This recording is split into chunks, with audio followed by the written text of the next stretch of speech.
So, so I call this the gravity lesson, or the gravity of familiarity, or the gravity of familiarity of discomfort, or comfort and familiarity that's not healthy. So I generally, in my head, think of it as a gravity lesson. If I ever write a chapter in a book, I'd figure out a cleaner title. But when we're talking about somebody that has like an ongoing challenging trait, like they're jealous, or they have anxiety, or they're frustrated, or there's an underlying sadness, or we were talking about something with you a minute ago.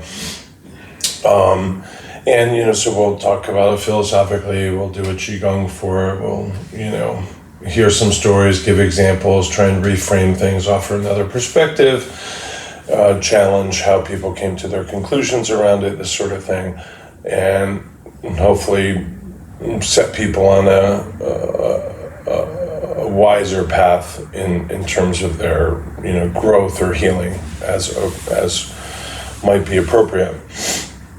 And one of the challenges that we have is that by the time these issues get voiced and we begin to address them, they're usually like, oh, this is kind of how I've been for a long time, or this is what it's been like my whole adult life, or even to the point of that's who I am. The point being, it's such a familiar preference in their way of being that it feels like it is who they are. And I would tend to argue that that's not who you are. That's how you've been, and you might have been that way so much that for all intents and purposes, it's how you are. And it's certainly how you present. And so when we start to do the work of, let's start to think of it this way, or do this practice, or, the familiarity of the, let's say, the prior personality has its own gravity. And so as we try and move away from it, we find ourselves falling back, the way an addict will describe, like I tried to quit cigarettes and I found myself craving it, kind of a thing. And I don't think that this is such a craving like we describe as biochemical, but there's this, the familiar rut of how I have been behaving or reacting or presenting myself has such a strong urge that it takes an awful lot of fight, if you like, to try something new. And it's also like climbing uphill. When you're trying that new thing, the gravity's pulling you down to the bottom. And the new thing you have less confidence in, you have less muscles built up around it, so you're less strong in doing it, even if it's sort of objectively a wiser course, right? And so if you don't get to the lip of the crater, even if you make some progress moving out of it, the long-term view is that you're going to get drawn back into the bottom. And so one thing to kind of watch out for is even when we intellectually know, like, oh, that other behavior or trait or reflexive way of being in the world, I don't think is healthy, and I don't value as much as this new learning I have. The fact that it's so familiar presents to us as if it's a gravity, and that gravity has its own like peculiar and powerful urge. It's another force to contend with. So the mere presence of a wisdom force, which is like, oh, now I understand how it's supposed to be. And even the furtive efforts to try and do it that are even sincere, but they're new. Mm-hmm. So you're not that good at them, you're not that strong at them, you're not as efficient at them. And you need to pay attention to do them. Whereas the reflexive things that are habitual, you don't really have to pay attention, you'll find yourself doing them. And so all of that kind of works out to there's stronger forces pulling you back to the familiar than there are moving you, even if your brain assesses and says, I don't want to go there at all.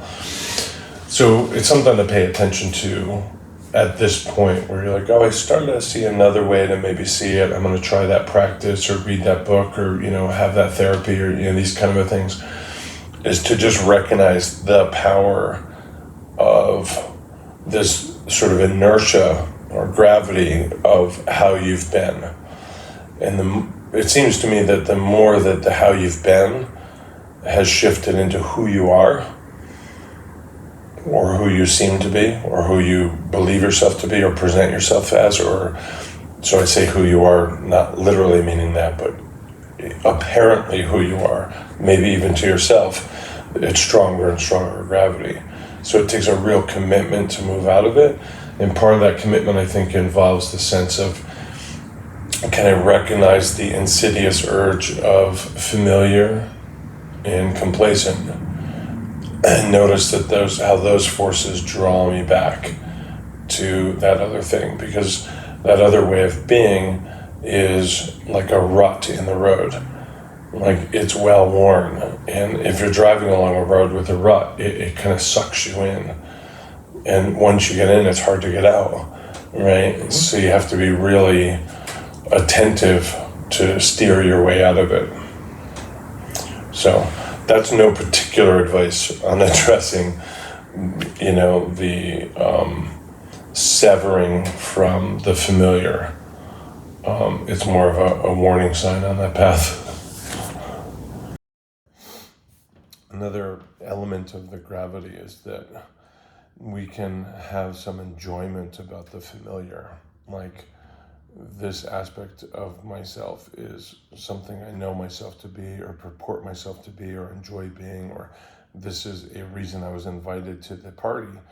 And so the enjoyment of that, being